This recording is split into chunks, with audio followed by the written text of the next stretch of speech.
I am Jayavant Chandrakant Yadav. I am working as a judge in Maharashtra Judiciary. Recently, bypass surgery of my mother was done in Bombay Hospital. Thereafter, at the time of discharge, Dr. Eric Borges told me that there is necessity of taking the palliative care of the patient for next 2-3 months.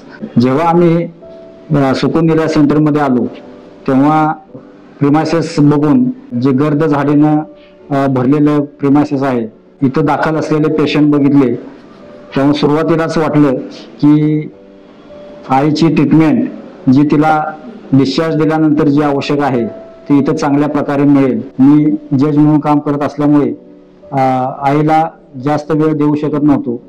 त्यामुळे सुकून निलया centre पाहिल्यानंतर आईला admit करण्याचा निर्णय घेतला. मी या ठिकाणी येत जात होतो त्यावेळी पाहत होतो पेशंटची कशा प्रकारे ट्रीटमेंट दिली जाते, कशा प्रकारे त्यांना इमोशनल सपोर्ट दिला जातो, कशा प्रकारे त्यांच्याकडून फिजिओथेरपी वेगवेगळ्या प्रकारच्या एक्सरसाइज करून घेतल्या जातात जेणेकरून पेशंट येथून घरी गेल्यानंतर तो त्याची स्वतःची काळजी तो स्वतः करेल आणि स्वतःचं डाएट तो मेंटेन करेल. या सेंटरमधील डॉक्टर सिस्टर्स यांची टीम आईची चांगली काळजी घेत होती.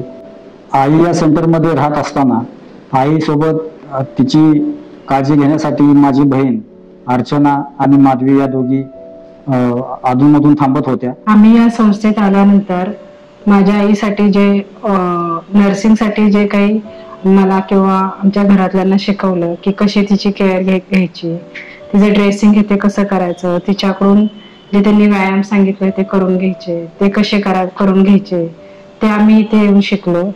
माझ्या आईने पण इथं स्वतःहून ते व्यायाम करणे किंवा स्वतःहून चालणे हे इथं आल्यानंतरच तिने थोडंसं सुरू केलं, नाही तर ती जास्त एवढी चालत नव्हती.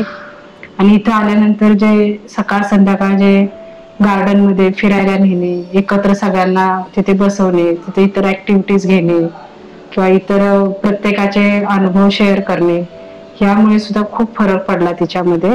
डॉक्टरांसोबत बोलायचं म्हणजे त्यात एक माणूस म्हणून खूप श्रेष्ठ आहेत. त्यांची पेशंटशी वागण्याची पद्धत, बोलण्याची पद्धत, पेशंटला समजून सांगण्याची पद्धत फार चांगली आहे. मला इथं आता बरं वाटतंय आल्यापासून. मी आता घरी जायचा प्रयत्न करते. इथला परिसर खूप चांगला आहे.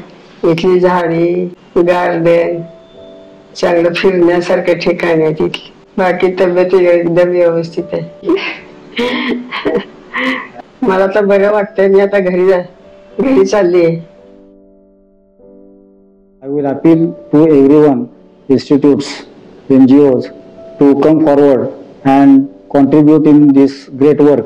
डॉक्टरांची टीम, नर्सेस यांच्या या चांगल्या कामासाठी आपण समाजातील सर्व संस्था, नागरिक यांनी पुढे येऊन सुकून निलयासारख्या सेंटरला पैशाच्या रूपात मदत करावी अथवा धान्य स्वरूपात, कपड्या स्वरूपात, औषधांस्वरूपात आपण मदत केली तर इथल्या पेशंटना त्याची चांगली मदत होईल. लवकरात लवकर रिकवर होतील आणि येथून ते त्यांच्या पुढच्या आरोग्यवर्धक वाटचाल सुरू करतील.